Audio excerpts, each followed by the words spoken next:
Hello, welcome back everyone. நம்ம இதுக்கு முன்னாடி வந்திருந்த வீடியோல ஸ்டெப்ஸ் இன் ப்ரோமோட்டிங் ஆண்டர்பிரனரியல் வெஞ்சர் அப்படிங்கிற டாபிக் டிஸ்கஸ் பண்ணியிருந்தோம். அதுல வந்து ப்ராஜெக்ட் ரிப்போர்ட் வரைக்கும் நம்ம பார்த்திருந்தோம். இந்த வீடியோல வந்து நம்ம அதோட கண்டினியூஷன் பார்க்கலாம். இப்போ ஏற்கனவே லாஸ்ட் வீடியோல நம்ம ப்ராஜெக்ட் ரிப்போர்ட்னா என்ன அப்படிங்கிறது பார்த்திருந்தோம். ஒரு ஆண்டர்பிரனர் வந்து பேங்க்ல லோனுக்காக அப்ளை பண்றப்போ அவரை வந்து ஒரு ப்ராஜெக்ட் ரிப்போர்ட் ப்ரிப்பேர் பண்ணி சப்மிட் பண்ண சொல்லுவாங்க. அந்த ப்ராஜெக்ட் ரிப்போர்ட்டோட ஃபார்மேட்டும் வந்து அவங்க லோன் அப்ளிகேஷன் ஃபார்ம்லேயே கொடுத்துருப்பாங்க. அந்த ஃபார்மேட்ல தான் வந்து ப்ராஜெக்ட் ரிப்போர்ட் ப்ரிப்பேர் பண்ணணும். நார்மலி ஒரு ப்ராஜெக்ட் ரிப்போர்ட் அப்படிங்கிறப்ப அதுல வந்து அந்த ப்ராஜெக்டை பத்தின டீடைல்ஸ் கொடுத்துருக்கணும், ப்ரொமோட்டர்ஸோட டீடைல்ஸ், என்ன ப்ராடக்ட் இல்ல சர்வீஸ் வந்து ஆஃபர் பண்ண போறாங்களோ அதை பத்தின டீடைல்ஸ், எம்ப்ளாயீஸோட டீடைல்ஸ், ப்ராஜெக்ட்டுக்கு மொத்தம் எவ்வளவு காஸ்ட் ஆகும், ஃபினான்ஸை எப்படியெல்லாம் அரேஞ்ச் பண்ணுவாங்க, ஃபண்ட்ஸை எப்படியெல்லாம் அப்ளை பண்ணுவாங்க, இந்த மாதிரியான நிறைய விஷயங்கள் வந்து அந்த ப்ராஜெக்ட் ரிப்போர்ட்ல கொடுத்துருக்கணும். இப்ப நம்ம புக்ல வந்து ப்ராஜெக்ட் ரிப்போர்ட்ல என்னென்ன கொடுத்துருக்கணுங்கிறது கொடுத்துருக்காங்க. அதை நம்ம என்னெல்லாம் அப்படிங்கறது பார்த்துக்கலாம். The project report should include the following: technical feasibility. Technical feasibility அப்படின்னா feasibilityனா அதோட மீனிங் வந்து தமிழ்ல வந்து சாத்தியம் அப்படிங்கலாம். அதாவது எந்த அளவுக்கு அச்சீவ் பண்ண முடியும், டெக்னிக்கல் பாசிபிலிட்டிஸ் என்னென்ன அப்படிங்கிறது தான் டெக்னிக்கல் ஃபீசிபிலிட்டியில கொடுத்துருக்கணும். இன்னும் சொல்ல போனோம்னா என்ன ப்ராடக்ட் ப்ரொடியூஸ் பண்ண போறாங்க, இல்ல என்ன சர்வீஸ் ஆஃபர் பண்ண போறாங்க, என்ன ப்ரொடக்ஷன் மெத்தட்ஸ் யூஸ் பண்ண போறாங்க, எப்படி ப்ரொடியூஸ் பண்ண போறாங்க, எப்படி ஸ்டோர் பண்ணுவாங்க, எப்படி டெலிவர் பண்ணுவாங்க கஸ்டமர்ஸ்க்கு அந்த ப்ராடக்ட, இந்த மாதிரியான எல்லா விஷயங்களும் வந்து டெக்னிக்கல் ஃபீசிபிலிட்டியில கொடுத்துருக்கணும். It should mention the following: description of product specification. Product specification அப்படின்னா ப்ராடக்ட் ரிலேட்டடான டீடைல்ஸ். என்ன ப்ராடக்ட் அவங்க ப்ரொடியூஸ் பண்ண போறாங்க, அது எப்படி இருக்கும், என்ன ப்ரொடக்ஷன் மெத்தட்ஸை வந்து யூஸ் பண்ணுவாங்க, அந்த ப்ராடக்டோட ஃபங்க்ஷன்ஸ் என்னென்ன, ஃபீச்சர்ஸ் என்னெல்லாம், இதெல்லாம் தான் ப்ராடக்ட் ஸ்பெசிபிகேஷன்ல கொடுத்துருக்கணும். டிஸ்கிரிப்ஷன் அப்படின்னா அதை பத்தின ஒரு எக்ஸ்பிளனேஷன், ஒரு விளக்கம், அதுதான் டிஸ்கிரிப்ஷன். அடுத்தது ரா மெட்டீரியல்ஸ் அவைலபிலிட்டி. ப்ரொடக்ஷனுக்கு என்ன ரா மெட்டீரியல்ஸ் தேவைப்படும், அது எங்க இருந்தெல்லாம் வாங்கிக்கலாம், எதெல்லாம் சோர்சஸ் அப்படிங்கறதெல்லாம் வந்து ரா மெட்டீரியல்ஸ் அவைலபிலிட்டியில கொடுத்துருக்கணும். மேனுஃபேக்சரிங் ப்ராசஸ், என்ன மேனுஃபேக்சரிங் ப்ராசஸ் வந்து அவங்க யூஸ் பண்ண போறாங்க. அடுத்தது குவாலிட்டி கண்ட்ரோல் மெஷர்ஸ், அந்த ப்ராடக்ட் என்ன குவாலிட்டி மெயின்டைன் பண்ணணும்னு எதிர்பார்க்கிறாங்க, இல்ல இனிமே அதோட குவாலிட்டியை எப்படியெல்லாம் இம்ப்ரூவ் பண்ணலாம்னு எய்ம் பண்றாங்க, இந்த மாதிரியான விஷயங்கள் எல்லாம் குவாலிட்டி கண்ட்ரோல் மெஷர்ஸ்ல வரும். அடுத்தது ப்ரொடக்ஷனுக்கு தேவையான எல்லாமே, availability of water, power, transport, இது வந்து கஸ்டமர்ஸ்க்கு வந்து ப்ராடக்ட்ஸை டெலிவர் பண்ணணும். ஸோ அதை பத்தின டீடைல்ஸ் கொடுக்கறதுக்கு தான் டிரான்ஸ்போர்ட் அண்ட் கம்யூனிகேஷன் ஃபெசிலிட்டிஸ். அடுத்தது எக்கனாமிக் வயபிலிட்டி. வயபிலிட்டி அப்படின்னா தமிழ்ல வந்து நம்பகத்தன்மை அப்படின்னு சொல்லுவாங்க. அதாவது எக்கனாமிக் வயபிலிட்டியில என்ன தெரிஞ்சுக்கலாம் அப்படின்னா, இப்ப ப்ராடக்ட்டுக்காக நிறைய, அந்த ப்ராஜெக்டுக்காக நிறைய பணம் செலவாகும். செலவு பண்ண பணத்தை விட அதிகமா நமக்கு ரெவென்யூ வந்திருக்கணும். அப்பதான் அந்த ப்ராஜெக்ட் வந்து நமக்கு யூஸ்ஃபுல்லா இருக்கு அப்படின்னு சொல்ல முடியும், ப்ராஜெக்டை ப்ரொசீட் பண்ண முடியும். ஸோ நம்ம போட்ட பணத்தை விட அதிகமான பணம் நம்மளால வெளியில எடுக்க முடியுமா அப்படின்னு தெரிஞ்சுக்கிறதுக்கு தான் எக்கனாமிக் வயபிலிட்டி. காஸ்ட்டை விட ரெவென்யூ அதிகமா இருக்கணும். ஸோ அது தெரிஞ்சுக்கிறதுக்கு தான் economic viability. It essentially involves compilation of demand for domestic and export market.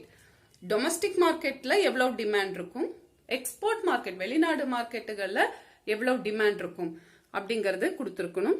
Install the capacity of machines, அந்த மெஷின்ஸால எவ்வளவு யூனிட்ஸை ப்ரொடியூஸ் பண்ண முடியும் அப்படிங்கிறது. மார்க்கெட் ஷேர், எந்த அளவுக்கு கஸ்டமர்ஸ் வந்து நம்ம ப்ராடக்டா வாங்குவாங்க, எவ்வளவு சேல்ஸ் நம்ம எதிர்பார்க்கலாம், எவ்வளவு கஸ்டமர்ஸ் இருப்பாங்க அப்படின்னு தெரிஞ்சுக்கிறதுக்கு தான் மார்க்கெட் ஷேர். ரெவென்யூ எக்ஸ்பெக்டட், எவ்வளவு இன்கம், எவ்வளவு வருமானத்தை நம்ம அதுல இருந்து எதிர்பார்க்கிறோம். சூட்டபிள் பிரைஸ் ஸ்ட்ரக்சர், ப்ராடக்டோட பிரைஸ் என்னவா இருக்கும், எந்த மாதிரி பிரைசிங் பாலிசிஸ் வந்து நம்ம ஃபாலோ பண்ண போறோம், இதெல்லாம் வந்து அந்த ஆண்டர்பிரனர் எக்கனாமிக் வயபிலிட்டியில கொடுத்துருக்கணும். அடுத்தது ஃபினான்ஷியல் வயபிலிட்டி. ஃபினான்ஷியலி அதோட நம்பகத்தன்மை, அதாவது அதுல இருந்து எவ்வளவு ப்ராஃபிட் வரும் அப்படின்னு தெரிஞ்சுக்கிறதுக்கு தான் financial viability. It should cover the aspects like non recurring cost such as land and building, plant and machinery etcetera. Non recurring cost, recurring அப்படின்னா எகெயின் அண்ட் எகெயின் செலவாகுதுன்னா அதை நம்ம என்னங்கிறோம்னா ரெக்கரிங். அடிக்கடி நமக்கு ஒரு செலவு வந்துட்டே இருக்கும் அப்படின்னா, மீண்டும் மீண்டும் அந்த செலவு ஏற்பட்டுட்டே இருக்கு அப்படின்னா அதை வந்து நம்ம ரெக்கரிங் அப்படிங்கிறோம். அப்படி இல்லாட்டி அதை நம்ம என்னங்கிறோம்னா நான் ரெக்கரிங். இப்ப land and building, plant and machinery எல்லாம் இதுக்காக நம்ம அடிக்கடி பணத்தை செலவு பண்ண மாட்டோம். ஒன்ஸ் நம்ம வாங்கிட்டோம்னா அப்புறம் எகைன் நிறைய வருஷங்கள் கிடைச்சுதான் அதுக்காக பணத்தை செலவு பண்ணுவோம். ஸோ இதை வந்து நம்ம நான் ரெக்கரிங் அப்படின்னு சொல்றோம். ரெக்கரிங் அப்படின்னா எகெயின் அண்ட் எகெயின் அந்த செலவு நமக்கு வந்துட்டே இருக்கும், அடிக்கடி நம்ம அதுக்காக பணத்தை செலவு பண்ணுவோம். அது வந்து recurring expenses. So like wages, salaries and overheads. ஓவர்ஹெட்ஸ்னா பிசினஸை ரன் பண்றதுக்காக வரக்கூடிய செலவுகள். ஸோ நேரடியா வந்து ப்ரொடக்ஷனுக்காக அந்த ப்ராடக்டை ப்ரொடியூஸ் பண்றதுக்காக ஏற்படக்கூடிய செலவுகளை வந்து நம்ம ஓவர்ஹெட்ஸ்ல சொல்ல மாட்டோம். இன்டைரக்டா, அதாவது பிசினஸை ரன் பண்றதுக்கு செலவாகக்கூடிய விஷயங்கள் லைக் ரெண்ட், பின்ன டாக்ஸஸ், இன்சூரன்ஸ், அட்வர்டைசிங், இதெல்லாம் வந்து நம்ம ஓவர்ஹெட்ஸ் அப்படின்னு சொல்றோம். தென் ப்ராபபிள் காஸ்ட் ஆஃப் ப்ரொடக்ஷன். ப்ரொடக்ஷனுக்கு எவ்வளவு செலவாகும். Profit on expected sales. நம்ம எவ்வளவு சேல்ஸ் எதிர்பார்க்கிறோமோ அதுல இருந்து நமக்கு எவ்வளவு லாபம் வரும். இதெல்லாம் வந்து ஃபினான்ஷியல் வயபிலிட்டியில இன்க்ளூட் பண்ணியிருக்கணும்.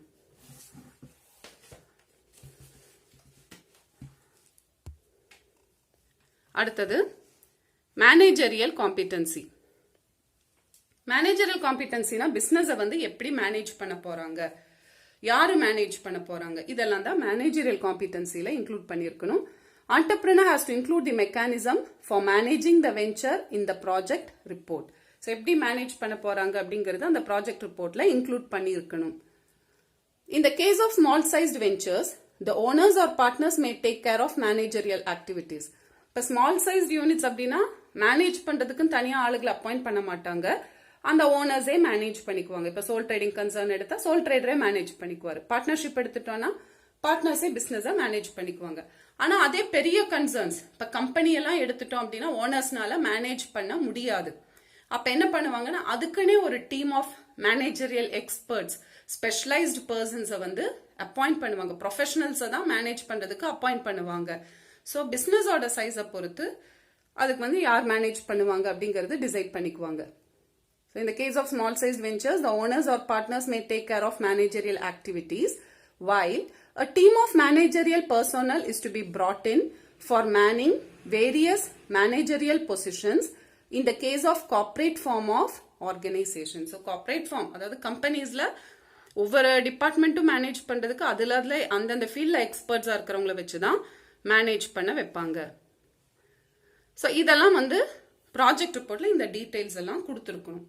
அடுத்தது என்னன்னா, ஆண்டர்பிரனர் வந்து ரெஜிஸ்ட்ரேஷன் சர்டிபிகேட்டுக்கு அப்ளை பண்ணணும். ப்ரொடக்ஷன் ஆரம்பிக்கிறதுக்கு முன்னாடி வந்து ப்ரொவிஷனல் ரெஜிஸ்ட்ரேஷன் சர்டிபிகேட் வாங்கணும். ஒன்ஸ் ப்ரொடக்ஷனுக்கு ரெடி ஆயிடுச்சுன்னா he can apply for permanent registration certificate. So provisional registration, provisional அப்படின்னா தற்காலிகமா. So provisional registration certificateங்கிறது ப்ரொடக்ஷன் இன்னும் ஆரம்பிக்கல அப்படிங்கிறப்போ தற்காலிகமா ஒரு ரெஜிஸ்ட்ரேஷன் சர்டிபிகேட் வாங்கி வச்சுக்கலாம். இதோட பீரியட் வந்து 1 year. இந்த ரெஜிஸ்ட்ரேஷன் சர்டிபிகேட் ஒரு வருஷத்துக்கு செல்லும். 1 yearக்கு அப்புறம் எகெயின் வந்து அதை ரெனியூ பண்ணிக்கலாம். 2 times, 2 தடவை அதை ரெனியூ பண்ணிக்கலாம். 6 months டியூரேஷனுக்கு 2 times ரெனியூ பண்ணி தருவாங்க. Entrepreneur has to apply for provisional registration certificate. It will be issued to entrepreneur after the fulfillment of certain conditions. சில formalities எல்லாம் இருக்கும், அதை fulfill பண்ணா இந்த provisional registration certificate கொடுத்துருவாங்க for a period of 1 year, subject to renewal of 2 periods of 6 months duration. 2 வாட்டி renew பண்ணி வாங்கிக்கலாம் 6 months டியூரேஷனுக்கு. அதுக்கப்புறமும் ப்ரொடக்ஷன் ஆரம்பிக்கலனா எகெயின் ஒரு ரெனியூவல் அலௌட் கிடையாது, திரும்பவும் ரெனியூ பண்ணி கொடுக்க மாட்டாங்க. அடுத்தது ப்ரொடக்ஷன் ஆரம்பிச்சுட்டாங்கன்னா பெர்மனன்ட் ரெஜிஸ்ட்ரேஷன் சர்டிபிகேட் அப்ளை பண்ணி வாங்கிக்கலாம். Once a venture has commenced production or when it is ready to commence production, it is eligible to get permanent registration certificate. So production ஆரம்பிச்சுட்டாங்க இல்ல ப்ரொடக்ஷனுக்கு ரெடி ஆயிட்டாங்க அப்படின்னா permanent registration certificate வாங்கிக்கலாம். அடுத்தது statutory licence, சட்டப்படியான licence வாங்கி இருக்கணும். முனிசிபாலிட்டியில இருந்து லைசன்ஸ் எடுத்திருக்கணும். அதே மாதிரி எல்லா பிசினஸ் யூனிட்ஸுக்கும் டாக்ஸ் வரும். So central and sales tax டிபார்ட்மெண்ட்ல ரெஜிஸ்டர் பண்ணியிருக்கணும். ஃபேக்டரிஸ் ஆக்ட் கீழே ரெஜிஸ்டர் பண்ணியிருக்கணும், இல்ல ஷாப்ஸ் ஆர் எஸ்டாப்ளிஷ்மெண்ட் ஆக்ட் கீழே ரெஜிஸ்டர் பண்ணியிருக்கணும். இதெல்லாம் தான் ஸ்டாட்யூட்டரி லைசன்ஸ்ல கொடுத்துருக்காங்க. Entrepreneur has to obtain municipal license from the authority concerned. Municipal license வாங்கி இருக்கணும். Then the entrepreneur has to register the unit with the Central and Sales Tax Department. Central and Sales Tax Department la register பண்ணியிருக்கணும். If the unit comes within the provisions of Factories Act, he or she has to register it with the Inspector of Factories. Factories Act கீழ வருது அப்படின்னா Factories Act, Factory அந்த மாதிரி எல்லாம் Factories Act கீழ வருதுன்னா அதை வந்து Inspector of Factories அதில் வந்து ரெஜிஸ்டர் பண்ணியிருக்கணும். Or has to register the unit under the Shops and Establishment Act. அப்படி இல்லாட்டி Shops and Establishment Act கீழ அதை வந்து பதிவு பண்ணியிருக்கணும். இனிமே கம்பெனி பார்ட்னர்ஷிப் எல்லாம் அப்படின்னா அந்த கன்சர்ன்ட் ஆக்ட் கீழையும் ரெஜிஸ்டர் பண்ணிக்கணும். பார்ட்னர்ஷிப்னா இந்தியன் பார்ட்னர்ஷிப் ஆக்ட், கம்பெனிஸ்னா இந்தியன் கம்பெனிஸ் ஆக்ட். ஸோ அந்த சம்பந்தப்பட்ட ஆக்ட் கீழே அதை வந்து ரெஜிஸ்டர் பண்ணியிருக்கணும்.